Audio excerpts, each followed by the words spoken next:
who will also kind of organise and lead the discussion afterwards. Thank you. Hello, very briefly, as you know, this is the third of the series of 4 artist talks here on Fridays that Mark has organised. I think I really don't need to introduce Mariele. I know it's a cheap way out, but one doesn't need to introduce her work. It was first shown, I think, in 1996 in this country. It's been shown, to my knowledge, in Europe, certainly. I've seen it in Berlin. There's been a major St. Ives show, Tate St. Ives show recently, of which 4 pieces are now in Tate Britain. And I think it's really worth going there, each entirely different from each other. I mean, really, really different aspects of the work, I felt. She has a show currently in Dublin. She's got something at one of the Covent Garden studios, but it's sold out for Sunday. I won't go on with it. You can say which piece it is when you refer to it. I just want you to welcome her and listen to her.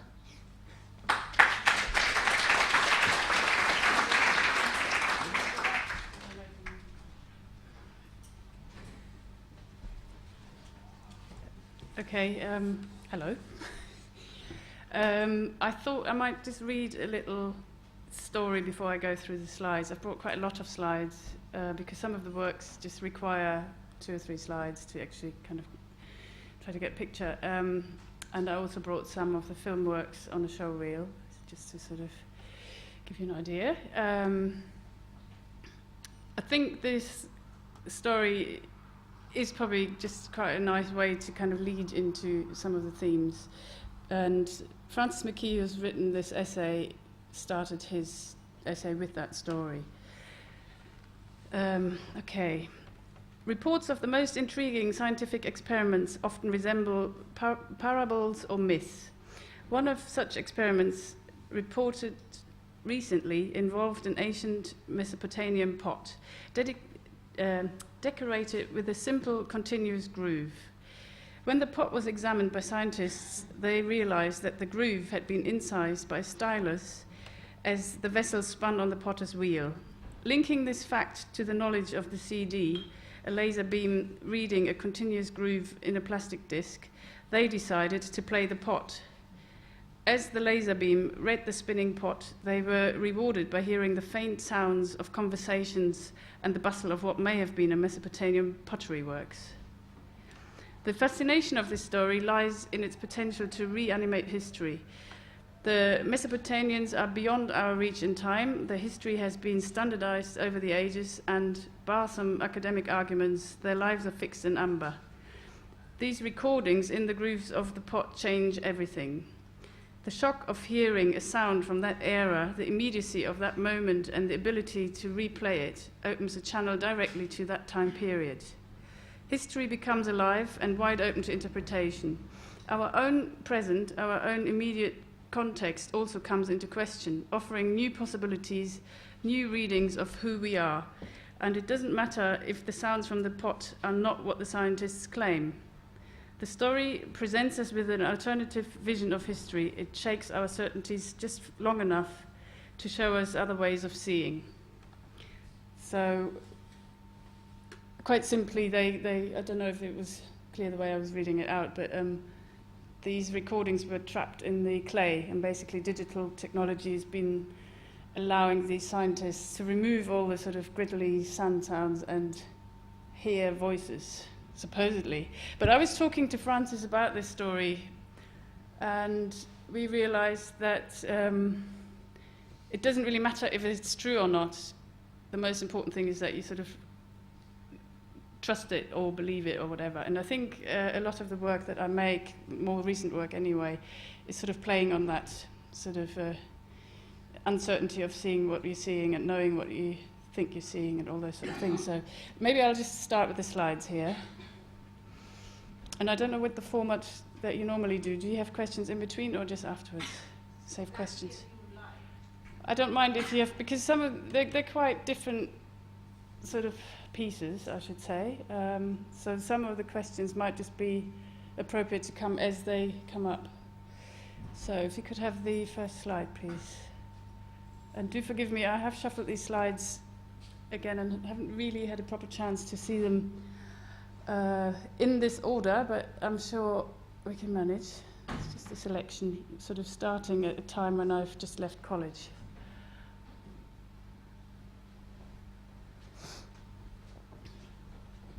Oh, sorry, I'm I forgot it was up to me. Sorry, of course it is.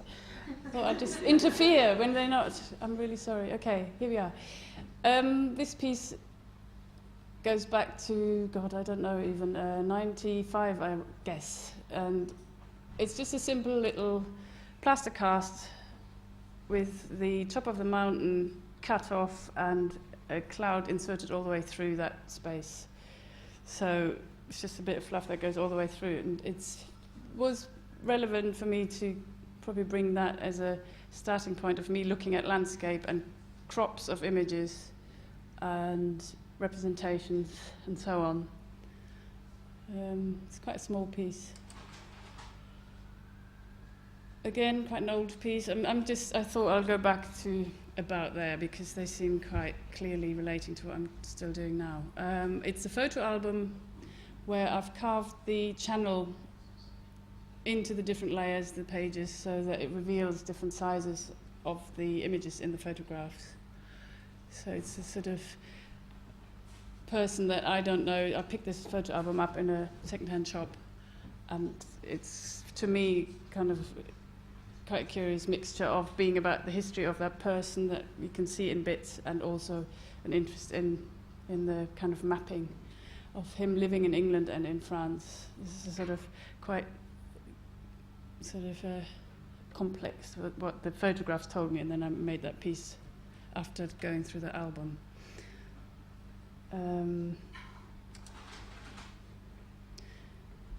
Mapping was crucial at that time, probably still is, but I've made a whole set of maps that sort of was an ongoing project over years, really, but this was the first set that I've exhibited in the Whitechapel Open in '96. And they're based on memory drawings from people that are asked to make drawings of Europe and the world for me. And then I would paint them into these maps that are obviously very subjective to the character that drew the initial outline drawing for me. And they're titled after the people who would have done the drawings. I'll keep moving quite quickly because I want to slow down towards the end, okay? So do stop me if you want to slow down already. It's just one example. And just a couple of spheres, because I was quite interested in, obviously, the difficulty of translating the image of a map onto a two-dimensional surface and then back onto a round object, which obviously is something people are not very used to. So I asked these two people to draw directly onto the spheres. So I didn't overhead project anything. I just got them to draw on there, and it's quite funny how one just decided to never move her hand and just ended up with this massive ocean on one side. Sorry, were these other people's ideas of the world? Yeah, they all are. The 2D maps I've just projected with overhead projectors and made them into these paintings. I would have done the paintwork on this, but got the drawing from other people. Just asked people from as many different nationalities as I could find them, really.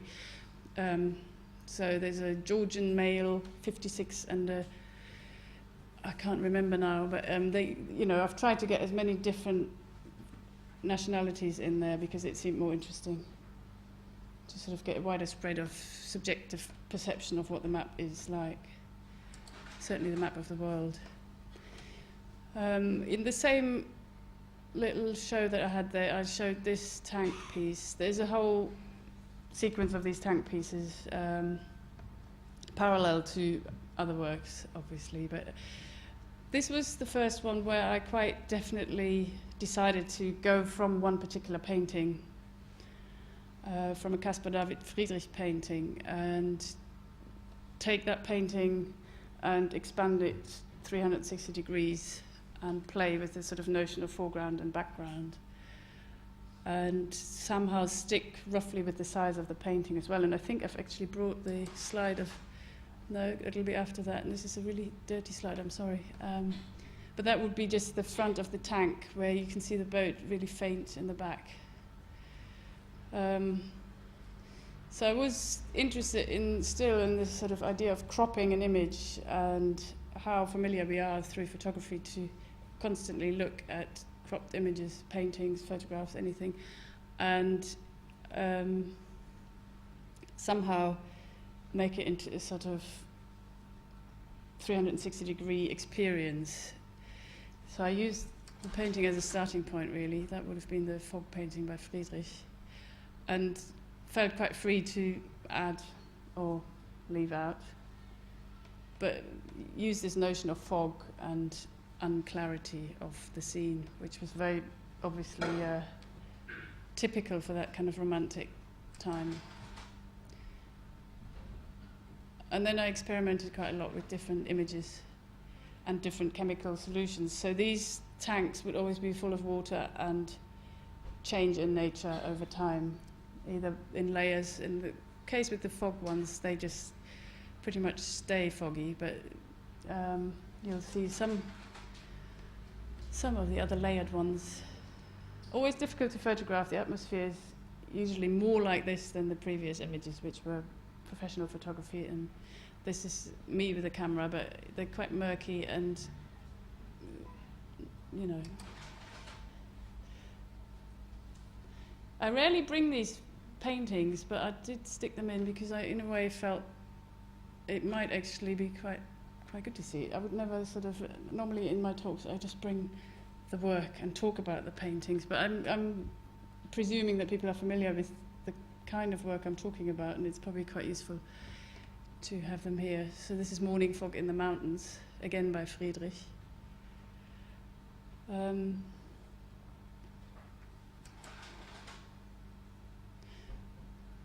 Sea of Ice. I will go quite quickly because some of those issues stay with the later works, and to me these seem very old. There's something very strange happening to that image, but it's the painting of the Sea of Ice.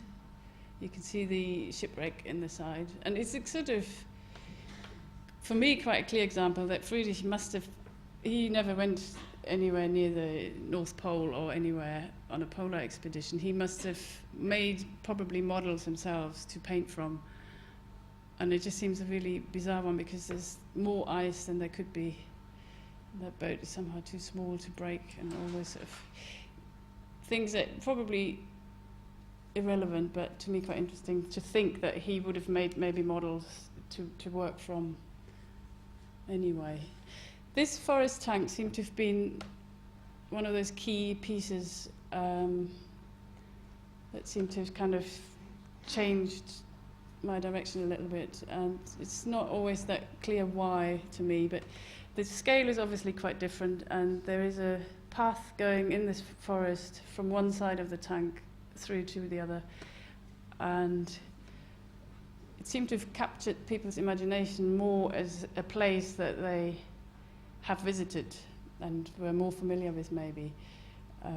Possibly because of the scale,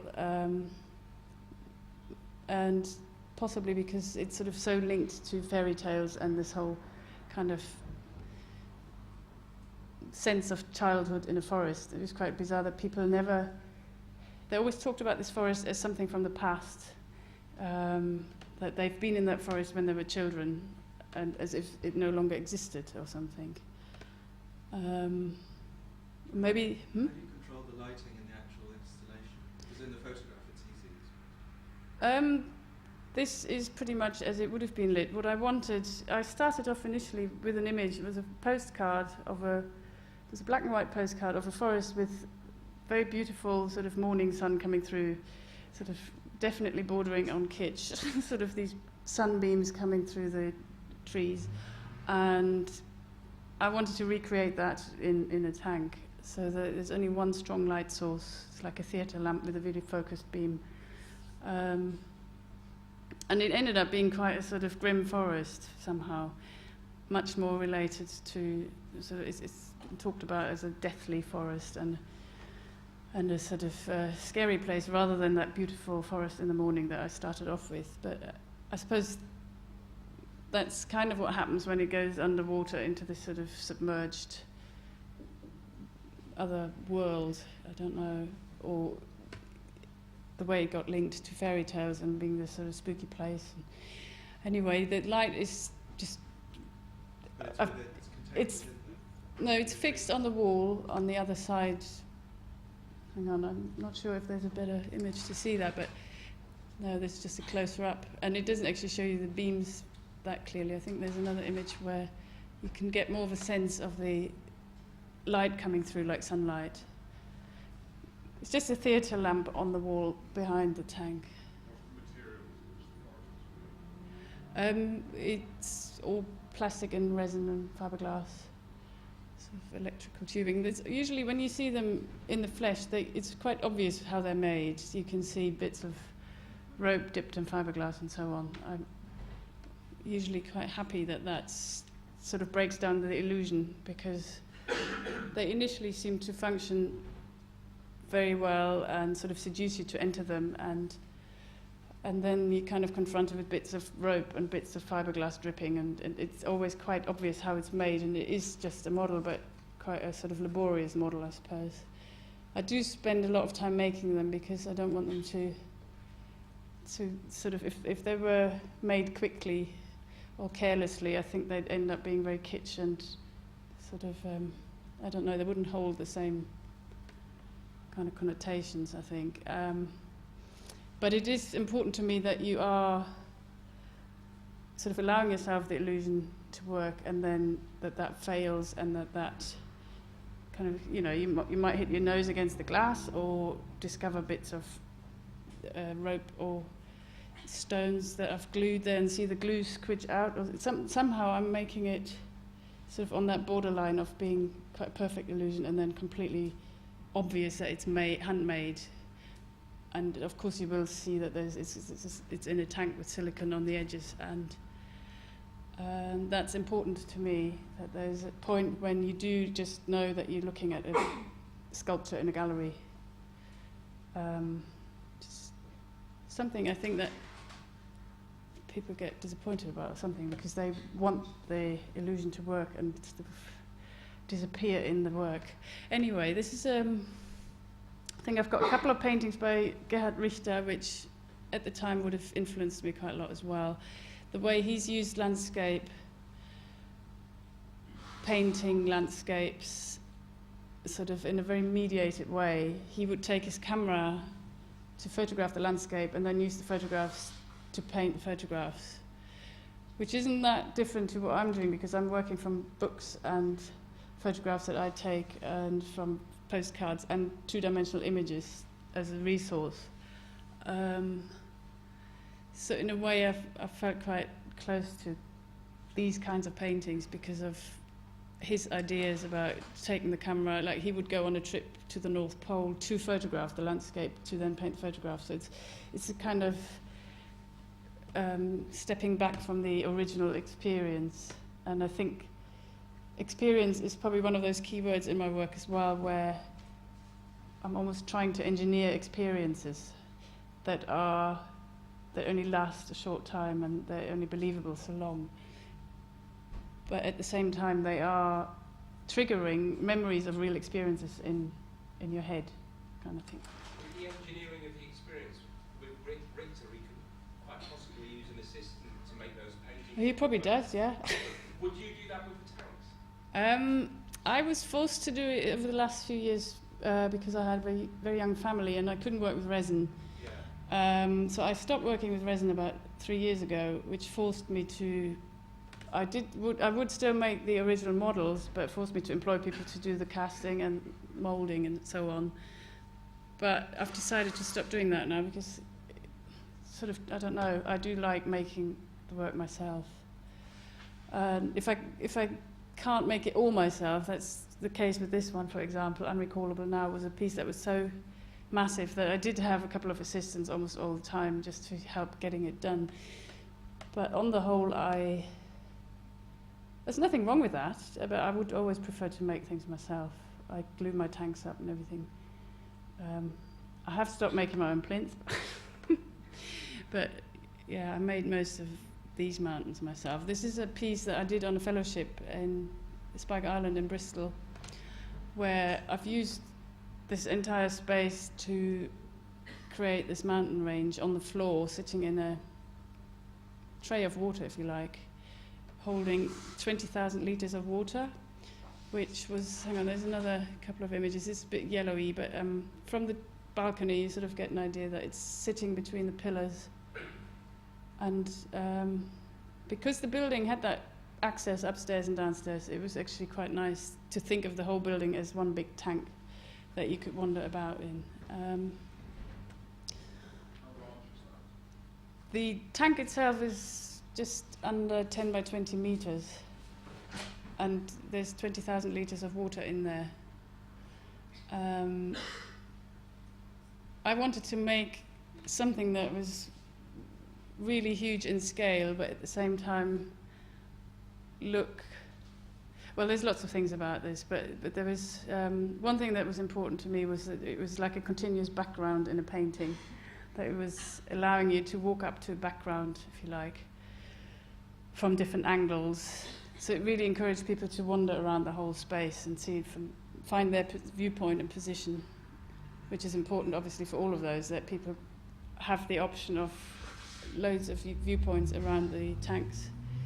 The other thing with this one is, I don't know if there's more images,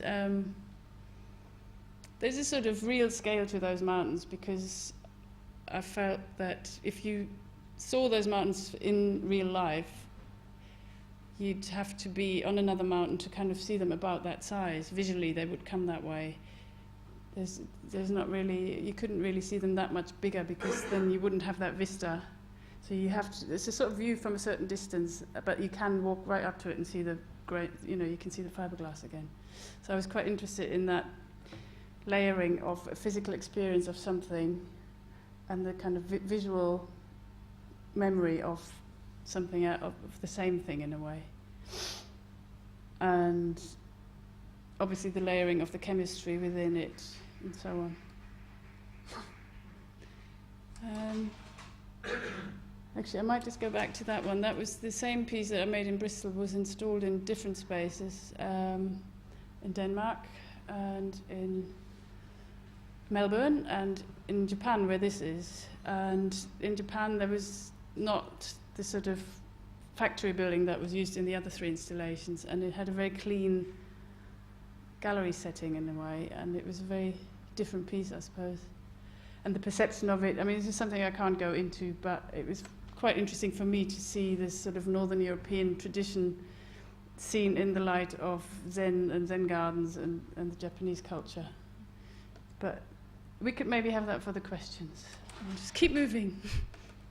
I'm just going to go through these quite quickly because there's too many tanks already. This is just one double tank where I wanted people to realize that the chemical process inside them is ongoing and slowly, sort of like a film, moving upwards. And most people would only see these pieces once, and I decided to fill them with a week's gap so that you get a sense of the identical landscapes, and the right one would have been filled a week before the left one, so they kind of follow each other like two film clips. And that was kind of the basic gist of this one, where I really wanted people to understand that they're installations rather than fixed objects, because you could quite easily think they're just stagnant. This one has water in the windows as well. There's sort of double panelled windows with 4mm sort of tank slices, where again the salt solution and the dyed water just kind of very slowly mix.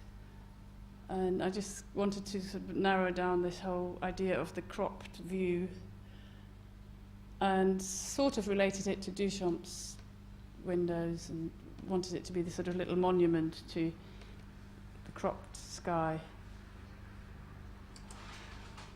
It's just a single one.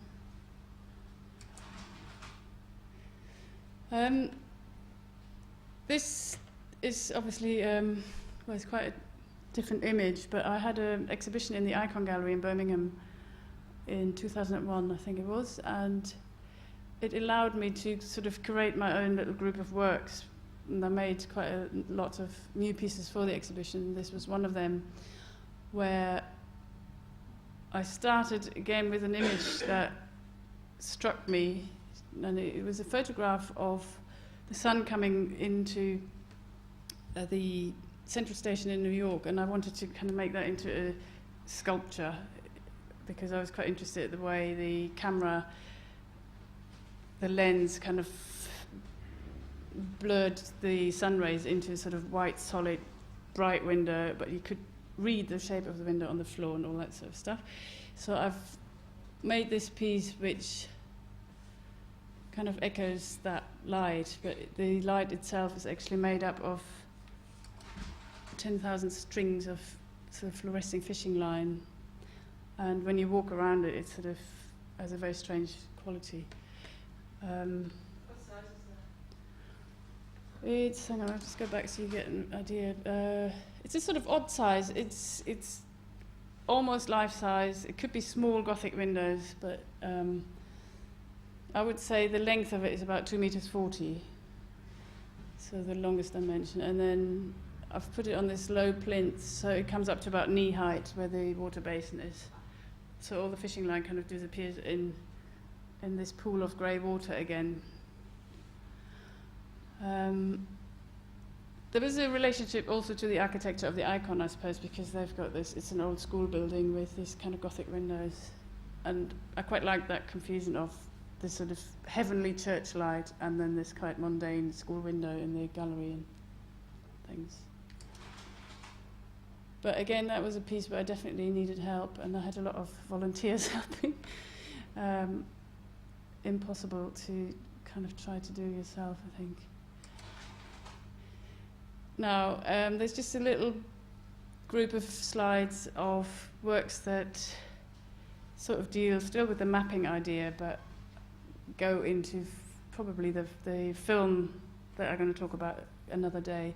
This is just double page of a book because you can't really see it in the piece itself. That's the piece. It's 3 meters long, and it's just a very methodical record of a ferry crossing the channel between England and France. So you get both coastlines on either side. And I've decided to just keep the camera in one position and photograph every 7 minutes to capture the whole horizon line and sort of make an effort of documenting a piece of landscape. But you couldn't ever physically see it, obviously, because you couldn't stand back far enough, or you just could not. And in a way, in making it into one long photograph, you were allowed to kind of see that bit of landscape without moving your head. And that's kind of what I wanted, that you could just capture it without even doing this. So there was a kind of logic to the size of the print in the end. Similarly, this is just goes back quite a long way, but put it in because it's a cast of the meridian, and it sort of ended up being this cross shape. It's very difficult to see, it's not a very good slide, so I'm going to move on. But it's the line in Greenwich cast in plaster, and this is the polar circle cast in cement. I should probably explain briefly the polar circle monument. I didn't realize it's not a line. I went up to North Norway. It ended up being a field of all these little cairns. So I ended up casting one of them and actually stealing it because it didn't come out the mold. So anyway, but it was just part of that set of works where I just wanted to own bits of map points or lines and make them into these little fetish objects, I suppose. But just a photograph of the equator. I have dug in my box of slides, obviously. Anyway, I'll keep moving, but it's the sort of thing that then informed this piece, which you will see the video. It's the first video project where I actually used video or film as a kind of documentary, if you want, or as the medium, because previous to that, all the film works I did were just computer generated and kind of animated on computers. So with this one, this is just a making shot. I decided I'd like to, similar to that experience of seeing the channel with one view, I wanted you to be able to see in the gallery the sun rising and setting on two opposite points of the globe, so that you could experience something that you couldn't physically see yourself, but that happens every day, and that is trying to be as true as possible to that event happening every day. So I calculated quite tediously on the computer with sunrise and setting sort of calculations to work out two longitude and latitude points on the globe that would match exactly simultaneously, that I could point cameras at the sun and it would literally film it from both sides. If that makes sense. In fact, that piece is on view in the installation in Tate Britain at the moment, and I'm quite happy with that. It's a nice big room upstairs in the Claw Gallery, and it's very straightforward documentaries then of just the sun rising and setting, but you do know that they are very specific because they are simultaneous. And I have deliberately removed any of the sort of, I didn't want any of the digital counters or dates or time sequences on there because it was just one of those kind of projects where it had to be done properly with satellite phones and the whole technology behind to enable it, but I wanted it to be a really simple, straightforward sort of presentation of two films. Because it could have been very easily faked. You know, I could have done both films in Cornwall, and this is always sort of the question about this piece. Why did you bother going to Australia? And I had friends in Australia, and I went to the West Azores to film the sunset. So I just removed any evidence of having done it and just left it very simple. This is a different way of presenting it. I've kind of showed it in two ways, back to back or side by side, and it kind of, my logic really depends on the shape of the room almost, and this kind of nature of the architecture, how I want it. But there's a sort of interest in both of them to me, to circumnavigate both screens or to be able to actually witness both things in front of you. There'll be some footage on the DVD, so I'm going to move on. That Another Day piece was done for the Icon show, so was this skull. It's a result of stereolithography, which is a process I was able to access in Cardiff when I was working at the university there. And it basically is a process that allows you to cut any 3D file on a computer into a real object. And I was so intrigued by it, and I didn't quite know what I could use it for, and wanted to push the technology, obviously, to something that I couldn't possibly make myself. So I ended up using the anamorphic skull from the Holbein painting and remaking it in exactly that size that it is in the painting. And in the first place, I was worried more about it looking like the Holbein skull than it actually anamorphically working. But it kind of did work. It sort of stretched back physically. But it was just a very strange thing, because obviously it was made by this computer, and it was based on a real file of a human skull, and I did the stretch. So it's a kind of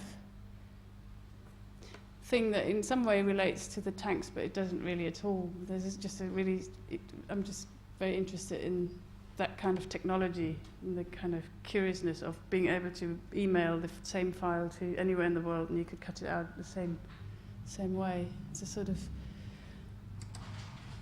odd thing. Anyway, I'm jumping in leaps, but I need to keep an eye on the time, but I keep going.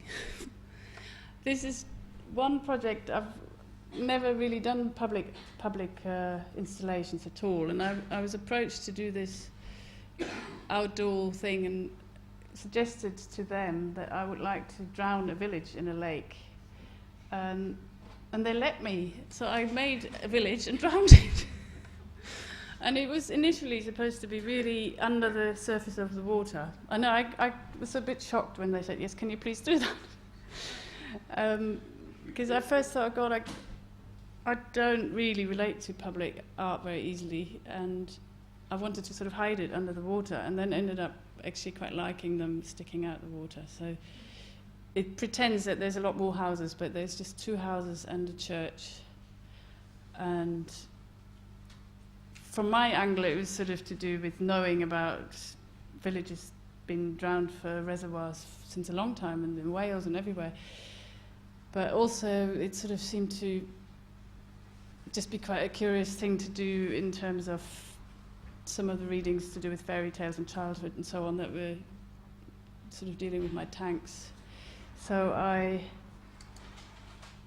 couldn't really, again, that was a sort of big commission, and I had people making these things. So they're not really houses, I just have a couple of slides of them making, I think. But they're life-size, and they're sort of the local style. And it ended up being a very public lake, and initially I had the concept for a very hidden lake in a forest, like next to a water castle, where the surprise would have been a very different one, to kind of maybe see some houses drowned. I somehow had to put it in because this is the talk at the AA.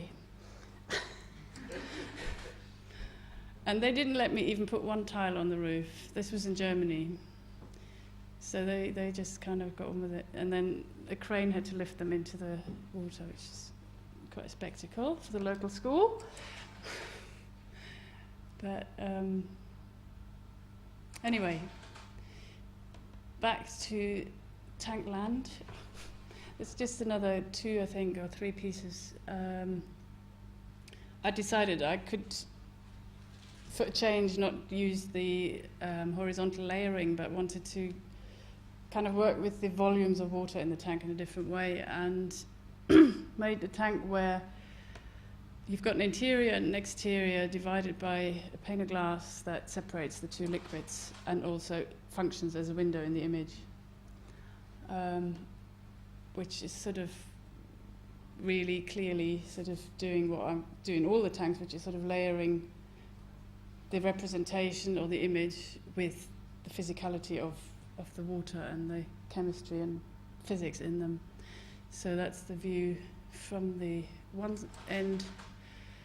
And this was beyond the point, actually. You can't really see the tree on this slide very well at all. But you get the idea. You can sort of look through to the outside. And the interior was based on the studio of Caspar David Friedrich. He did some paintings, sort of sepia paintings. And I decided to use the architecture of his studio, but look out the other window. So I didn't use the view that he painted. And just had a sort of dead tree around the back. Anyway, I need to keep going. Same mountain range, but separated into 4 sort of tanks that you can't always visually access very easily because they're very high up. The 2 are high ones. They're supposed to be one landscape, but just 4 clips of it, kind of thing. This is just an installation shot of a film that you'll have on the DVD. Just trying to be fair. It's called Land of the Dead, and I filmed from a hot air balloon and then decided to project both ways on near the floor and near the ceiling, so you get this kind of mirror image of the same scene, which is kind of informed by the technology, I suppose, of the digital camera, pointing it down, and it sort of reads the image up into the camera, and I kind of wanted to keep that somehow there, as if, I mean, there's obviously a relationship between the horizontals, those 2 images, and they're exactly mirrored. It's filmed in Egypt, so there was somehow some sense. Anyway, I won't go into that now. It's easier probably to give you a sense of it on the DVD. It's just a very horizontal, very voyeuristic flight over people's houses and a bit of landscape, very deserty kind of.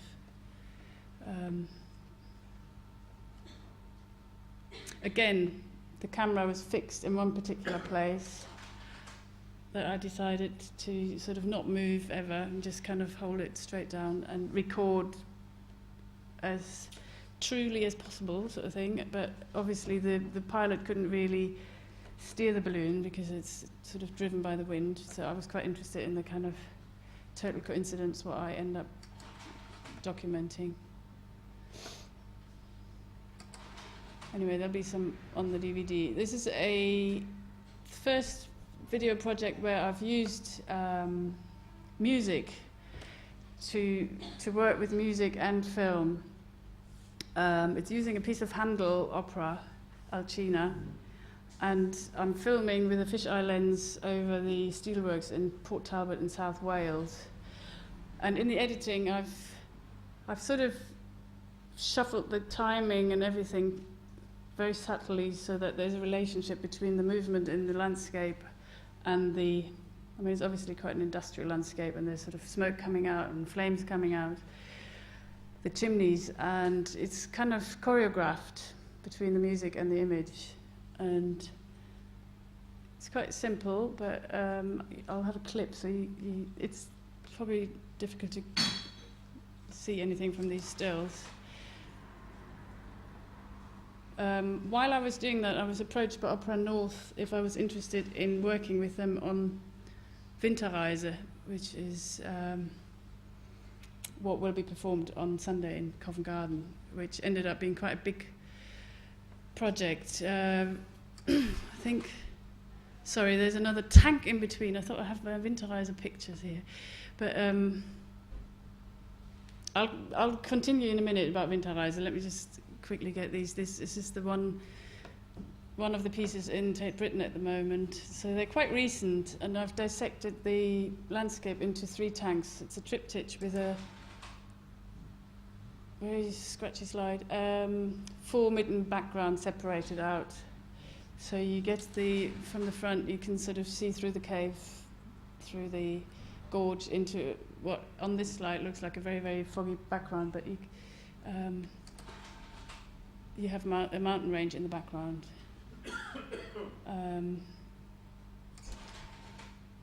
Right, here's Winterreise, sorry. So while I was making this other piece using the industrial landscape and Handel, they asked me to consider this bit of this is sort of feature-length film by now, to do a project around Winterreise. Winterreise is a Schubert song cycle. I don't know if you're familiar with it, but it's got 24 songs, and I decided to use video and make 24 short films that are partly linked with another sort of sequence of train journey connecting it. But it's basically, if I summed it up, it's just it's a song cycle that's dealing with this journey or quest of this guy who's been, oh God, it's kind of, I've just talked about it too much. He's basically been left by his lover and just wants to die, and it's all about this sort of journey in this winter landscape where he, by himself, just kind of is very depressed and very melancholic, and it's incredibly sort of sad, but almost too much of it. And I decided to overlay this heavily emotional material with something much more sort of empirical and scientific, and decided to do a journey along the 60th parallel north with a GPS satellite positioning reader in my hand, and find camera positions along the 60th parallel on various trips, and film footage for this project, which then exists as a live performance and a gallery version. There's just some images which you'll see bits on the DVD, but basically I went to Shetland and Oslo and Helsinki, St. Petersburg, so kind of similar to Another Day where I found 2 points on the globe. I sort of had a scratch line and found camera locations along that line that in the end, actually, were very wintry and very suitable for the kind of imagery of the poems in Winterreise, but taken from this kind of, again, sort of almost rule book of going to exactly those points and get the GPS reader and all the maps out to find where I can film for this. So I kind of made my own winter's journey, and then had loads of 15, 16 hours of footage and just selected really short bits for each of these songs. There's just some stills. Slightly differently in the gallery version to the live performance, there's sort of different bits of text in the beginning, because it's a German text. I have put some English little summaries over the images so people know what kind of roughly goes on in the songs. But I'll go fairly quickly because we want to maybe switch the DVD on. Some of the images are really clearly, to me, related to the Caspar David Friedrich type images that I've been looking at. Like, suddenly everything sort of seemed to take on different meanings, because I knew what I was filming for. Like the electricity box becomes a tombstone, or the signpost is like a cross, or suddenly the whole landscape was just kind of full of all these images. So I've tried to use that. It's just a bit of the train. And that was the last sequence where really lucky, a lot of it was very lucky that these steamliners came across the frozen sea when I was filming. I happened to film out of this boat. And then for the last sequence, it was really perfect because it was all about him meeting death on a frozen lake. And to me, these kind of huge ships passing by really slowly was like this sort of perfect image for him being taken away. And anyway, there's moving images on the DVD. If we could have maybe just some clips, because I realise it's nearly 7:30.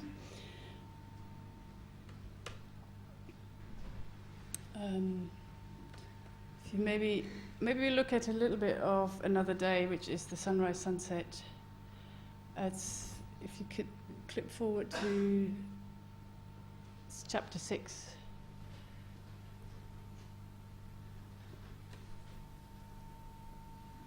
You might have to just flip your way through, actually, I'm sorry.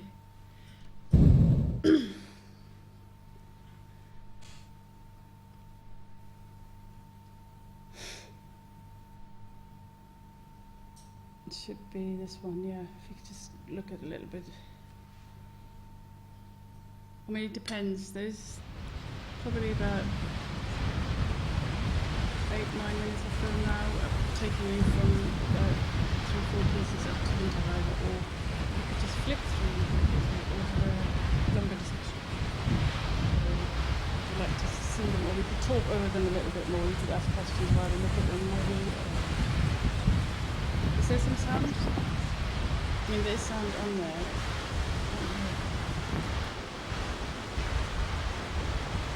I mean, sound usually is just the location of the town. That's a bit more important for the other people. This would be the sun setting in the Azores, and then the sun rising in southwest Australia. So in a way, the sun crossing over the horizon line, coming out this time. But it is quite interesting how people do watch the whole thing quite often. I see people watch it for it's about 27 minutes.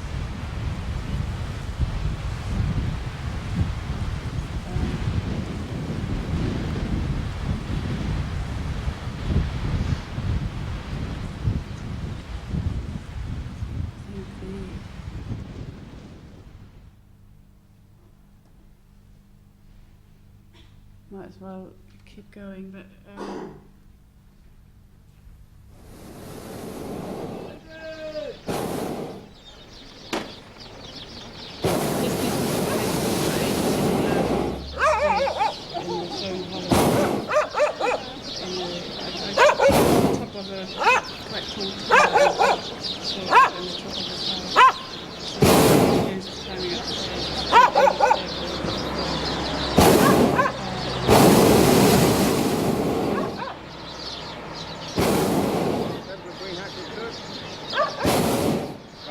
It'll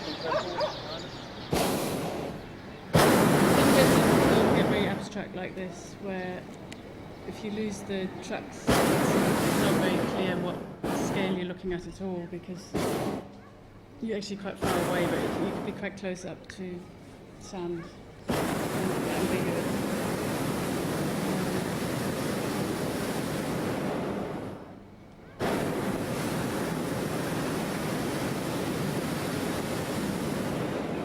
It is quite odd for me to see it vertically like this, because it's always shown horizontal, so you always have a very different experience of looking down on it or up.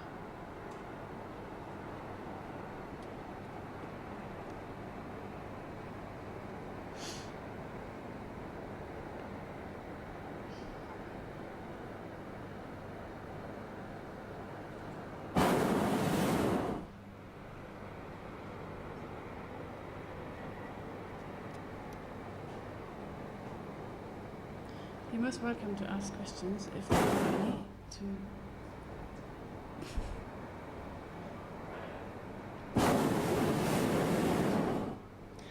That was a practical decision, really. I was initially going to film in Holland, in the park next to where I was going to show the piece, but the foot and mouth disease was not only in England but also quite widespread over Europe. So no balloons were allowed to fly because they seemed to land on farmland, and so I frantically phoned around where I could possibly fly and film this. So Luxor was the nearest place that allowed me to rely that I could fly for a week every day to just get enough filming.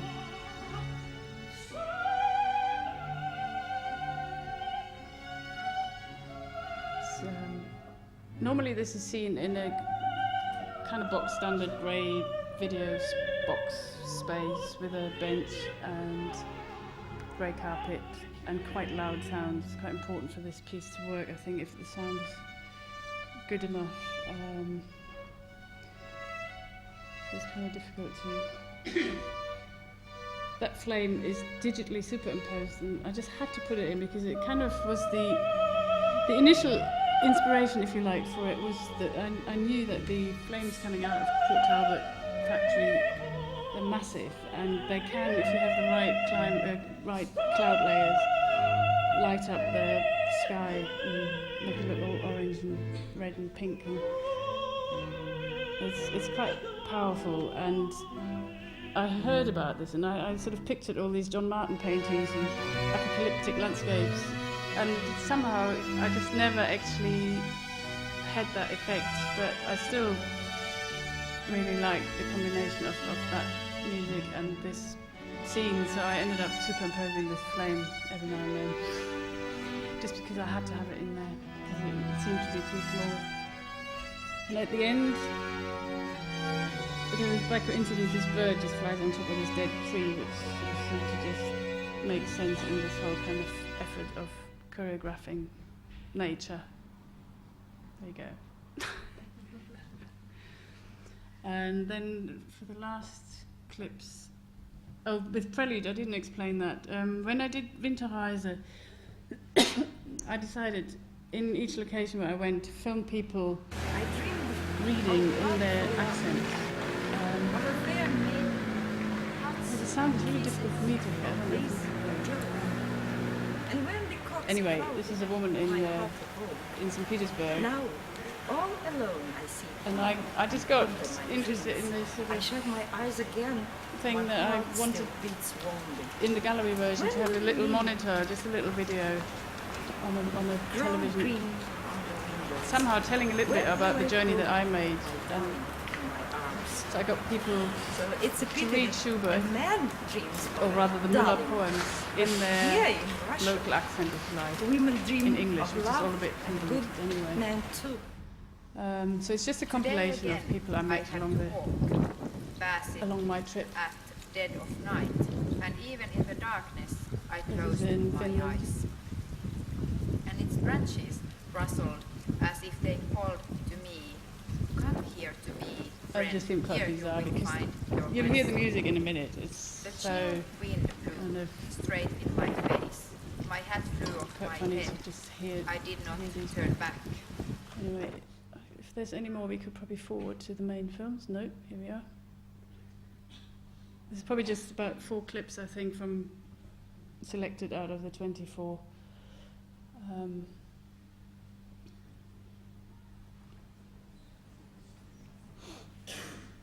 So this sort of sequence would be on when people take their seats in the auditorium if it's a live performance. I've kind of got quite a long stretch of just filming out of the train going from Helsinki to St. Petersburg, and it just sort of set the tone a bit in the in the auditorium, and people sort of shuffle their programs and get seated and kind of slow down a bit, because the whole piece is so very slow. It's very dragging and very, very heavy. It just seemed a good way to kind of, I don't know, get people into the mood.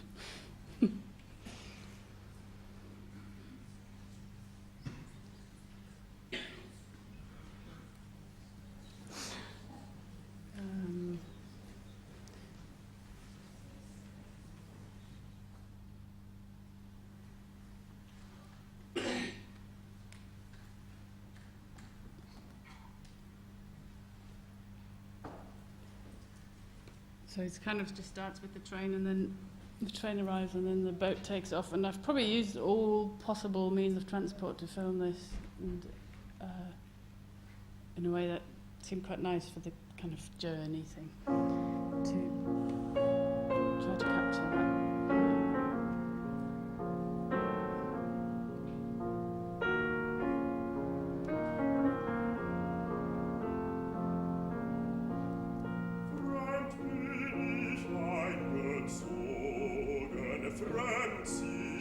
So in the live performance, the screen would be about 3 by 4 meters behind the singer and the pianist on the stage, and so it's like a sort of triptych.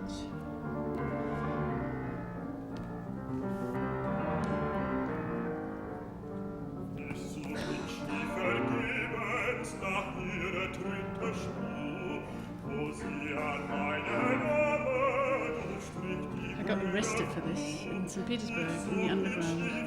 They don't allow cameras. And then I had to pay a £2 fine.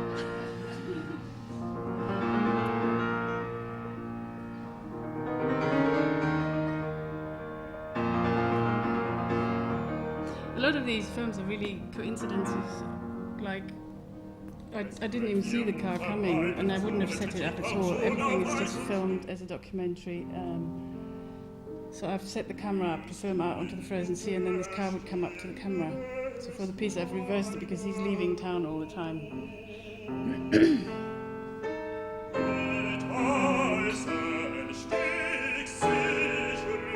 So most of the time they're just really static, very slow moving kind of images. And this seemed so Caspar David Friedrich, I just had to keep it. They all 16th parallel. 60th parallel, yeah. How many locations? I did 4 trips to Shetland Island, and to Oslo, or just outside Oslo. There's this fjord, and Helsinki and St. Petersburg. Sorry, it's actually 3 trips because I took the train from St. Petersburg to Helsinki from there. There wasn't enough time to go all the way around. I would have loved to go to Alaska.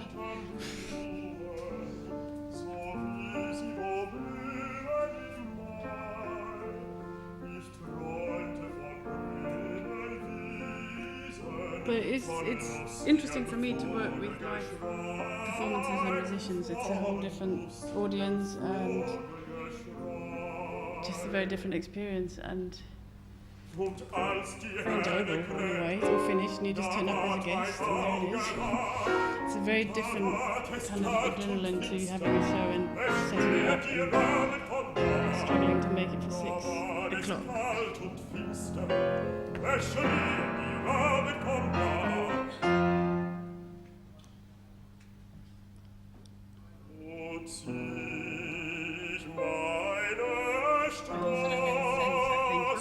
Tempted to wander off from these microphones. kind of what I ended up. It sort of surprised me in hindsight how some images are almost like the sort of cliche winter landscape images that I really dreaded to end up with, but in a way, I think the sort of thing about the 60th parallel kind of allowed me to keep them.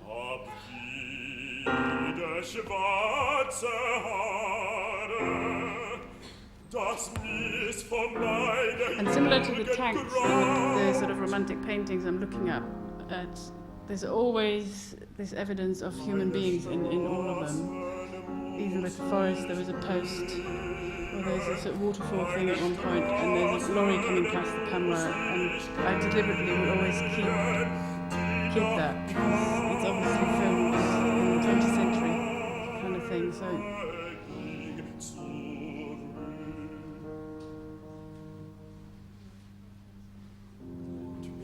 That's the very last bit now for you. It's just the last song.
Well, it'll probably just start all over again, so you might as well switch it off.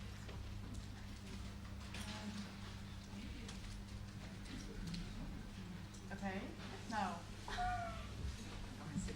Thank you.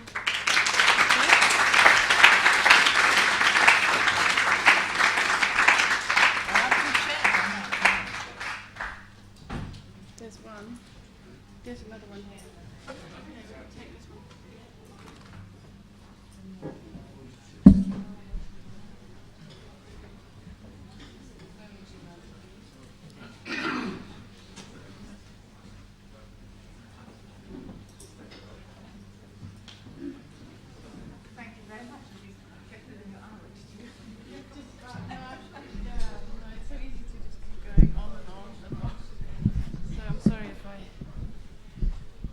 At the wrong moments, I don't know.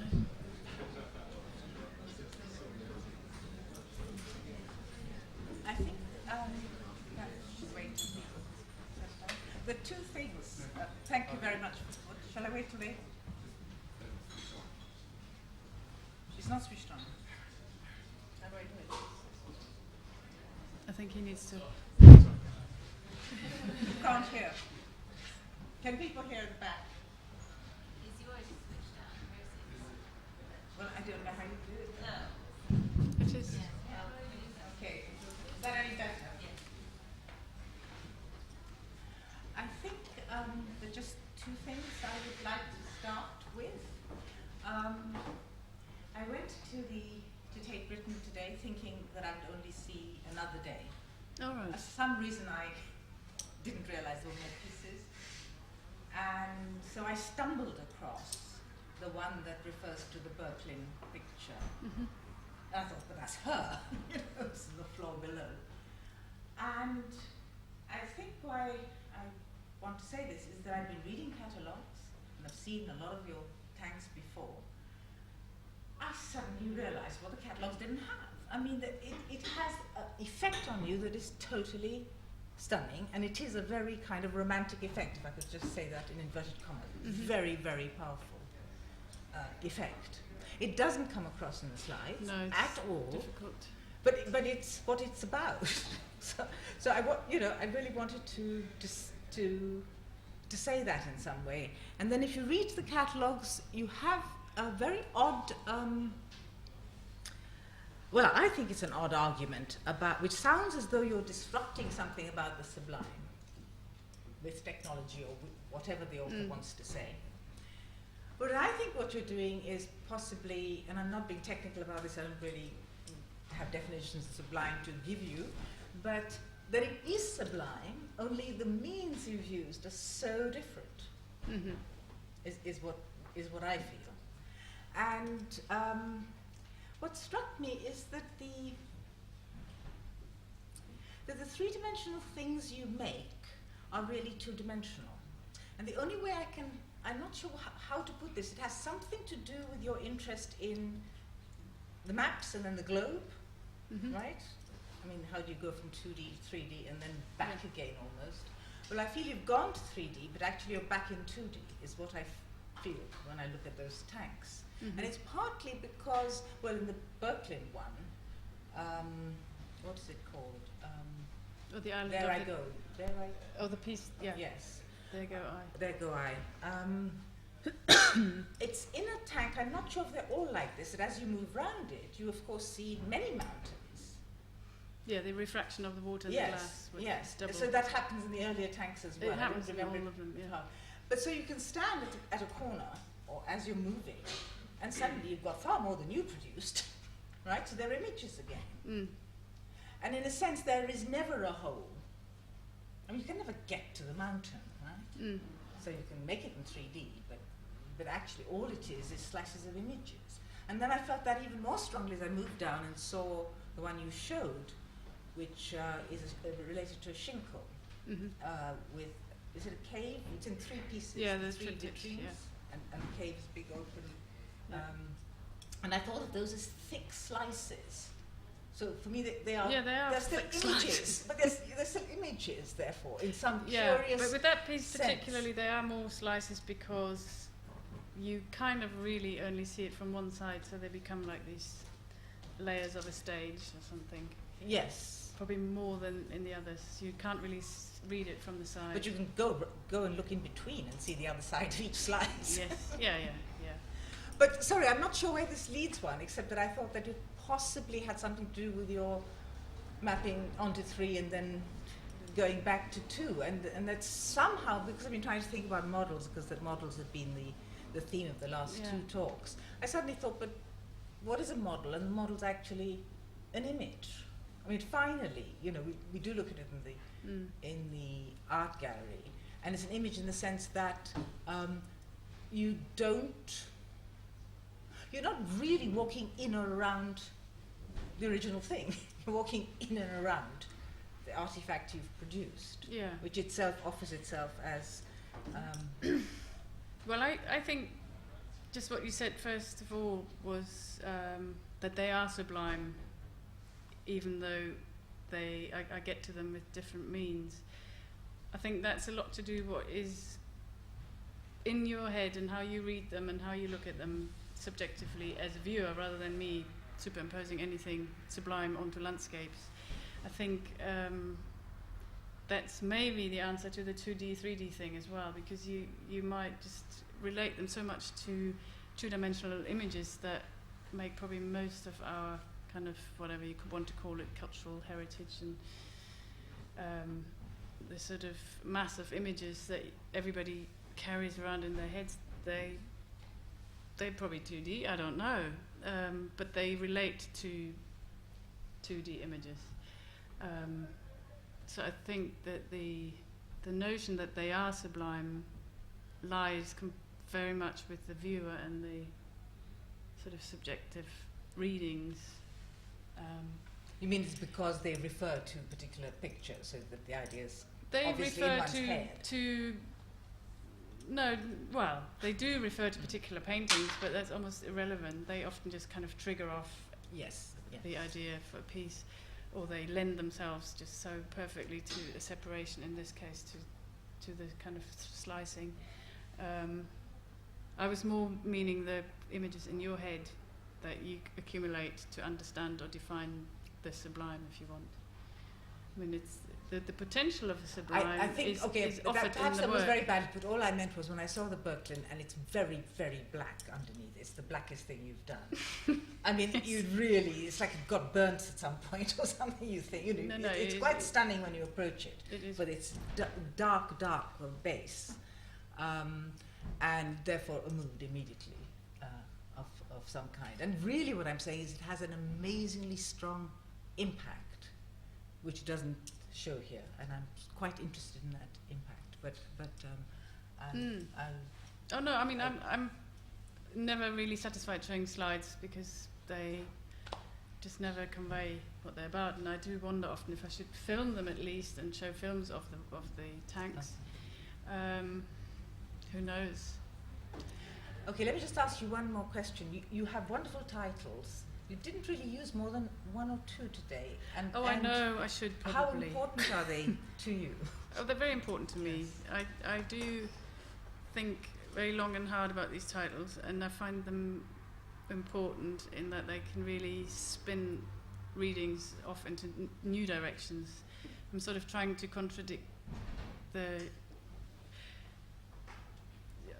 there's a sort of effort, I think, to layer several layers within the work, and then with the title you can really add another one or really spin it all off center again. And for example, maybe a good example would be for the skull. If I would start talking about the titles, I'd be here for hours. No, I just think it's very just interesting. as They are one wonderful example, titles. the skull, which is the anamorphic stretched Holbein quote sort of thing, and I called it "Divorced, Beheaded, Died, Divorced, Beheaded, Survived," which is something that apparently in England you learn at school in history class to remember what happened to the 6 wives of Henry VIII. So in a way, because Henry VIII commissioned the painting for Holbein was commissioned by Henry VIII to make the painting of the ambassadors, I just loved the whole kind of convoluted notion of death and the 6 wives and the whole kind of bulk of history around that image, and also that it's a sort of beheaded thing, and it just seemed to make sense in all sorts of levels, and be a clue maybe as well if you weren't really sure that it had a definite relationship to the Holbein and so on. And apparently in England everybody knows this: divorced, beheaded, died, divorced, beheaded, survived. But if I show it in Germany, probably people just find it odd, but that's fine. You know, it's just kind of sometimes works that way. There was a similar one with the maps I called that never eat shredded wheat, because kids learn that. But they're the only ones like that. And then obviously there's I would never leave a piece go untitled. I just couldn't, No, they couldn't are do it. very, very striking and wonderful. All right, let us ask people what they want to say or ask. Yes, Maggie. I felt very stupid when I saw the Winterreise one with the snow, because I hadn't connected your tank work to those souvenirs you get in airports with, you know, the Empire State You mean you've Building. never made the connection? I never made the connection, you know. But there is some way in which you've kind of expanded on those little, you know, kind of things, and the fascination of them. I mean, I've always loved them. Of you know, you being, as you say, in a different element and peering into this miniature world that is. Where does Winterreise connect to No, this that? is snow, because you always shake those things and they snow. I That's thought the of whole that this point of morning it. too. That's the whole point of it, is the little souvenirs. You know what I'm talking Yeah, I know. Yeah, Yeah. the sort of epitome of kitsch. Yes, yes. But I don't quite know what the question is, though. Well, I How was the- just wondering if that was the source of your idea. I mean, it's not to No. demean it. No, at I all. think it started. Oh, I do like those things, but in a way, the idea really started with the mountain that was on the very first slide. That was just a cast in plaster without glass or box or anything around it. from making those type of casts and models, I always wanted to solidify the sky somehow or capture the atmosphere. So I started casting it with clear resin on top of these kind of casts to make the perfect cropped image with the sky included kind of thing. And it's very hard to work with clear resin, so from that onwards I kind of decided that glass and water would probably help me building up atmospheres and cropping the sky. So it kind of has nothing to do with those little lovely domes, but it's more of a practical moving on from sculpture that is solid to something that's much more of a filmic or installational kind of thing. Mark? I mean, could I push Maggie's question a bit further? I mean, you seemed a bit sort of like reluctant to. I mean, maybe another way of kind of saying it, I mean, is that there's a way in which those, that if you take it to the question of scale, that the miniaturization, you know, which is involved in those objects that she speaks of, the miniaturization is often associated, certainly is, with like someone like Susan Stewart in the book On Longing, you know, with a souvenir. And so maybe that's a kind of way into the same issue. Yeah. So to what extent is the materialization, like in 3D, that's kind of one thing, but in miniature form, kind of in a vitrine, what is the relationship between that as a kind of formal act and the issue of how that seems almost necessarily to belong to the registry, to the register of the souvenir or memory? Well, there's two things. There's one probably very important thing to me, the relationship to the paintings, which certainly in the case with the Friedrich paintings, they are quite small, intense paintings, and I was quite interested in the sort of business of photography and those sort of paintings and the pictorial space, how that doesn't actually get read as a miniature. That's just taken as a sort of pictorial space, and the smallness of them is not the first thing that would strike people as a model or a miniature. And the tanks very clearly often do relate to that sort of painting type size. So the fact that you look into the newspaper every day and the photographs are much smaller and you don't even think for a minute that they're miniatures, it's sort of a lot to do with that kind of constant perceiving of tiny images. You're so used to looking at photographs with tiny people on them, and you wouldn't think of them as miniatures. I'm not trying to say that they are not miniatures. In a way, they are. They're models in my mind, probably more than miniatures. I don't think about them that way. They're models that allow you to find positions and viewpoints to sort of look down into them or up, so you can't see them. There's a sort of interest in visual access from different positions and points. Probably they need to be that small for just the physique of a human being to kind of have all those different points of access rather than anything. Of course there's a relationship to the souvenir and memory, but I think there is a sort of point where I always get a little bit nervous when let's say, looking at the Snow Dome or some of the models, they're sort of bordering on this kind of,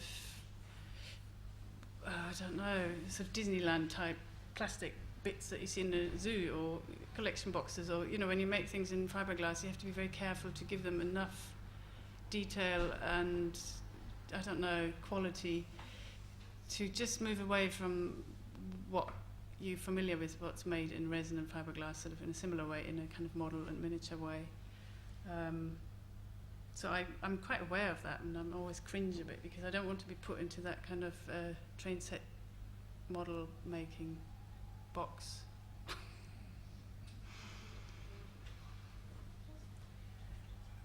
Does some, yes. I'd like to relate your tanks or vitrines to a project by Mies van der Rohe, which was never built, but which has fascinated me for a long time.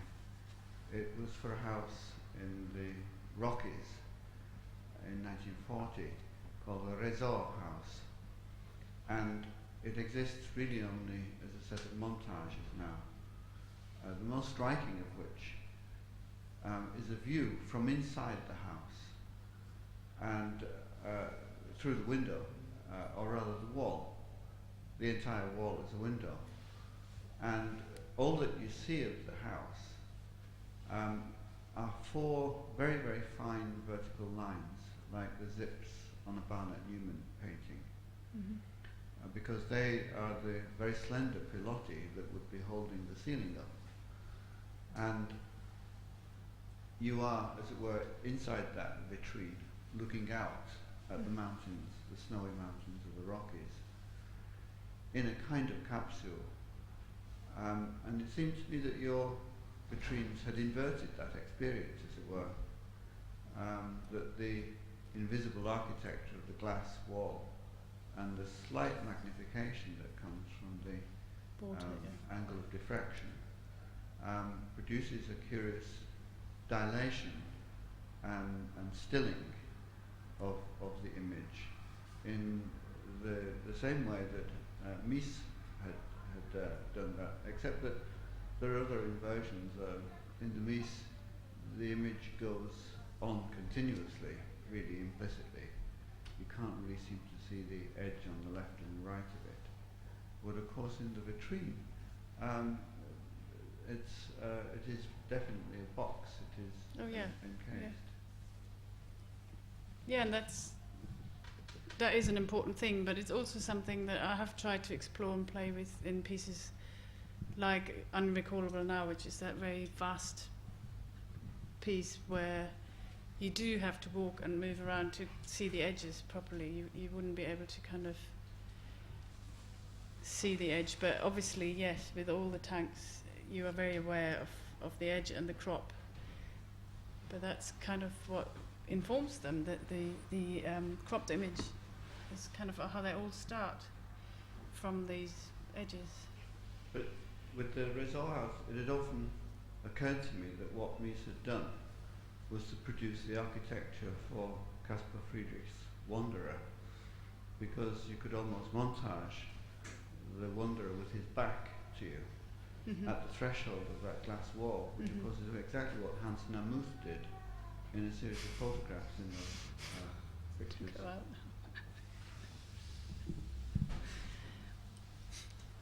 can hear him. He's probably very hungry. One more question. Someone says near the end. Hi. I will try to articulate this. At the end, you mentioned that you try to show evidence of the human presence in your work, while in fact, I had the feeling that it was really empty. Oh no, yeah, there's no humans or models of humans, or they are very empty, and they're meant to be very empty. But there's traces of somebody having been there always. There'll be some evidence that a human being has been in that landscape. It's never an untouched landscape, which is quite an important difference, I think. There's always either a little cairn or a cross or a bench or whatever, some sort of evidence, a road or a tunnel or something in there. But even in your tanks, I think you're somehow imposing certain distance. It's quite impossible to. I can't concentrate in it. Sorry. Yeah, this is my little boy. Bring him in. Yeah. No,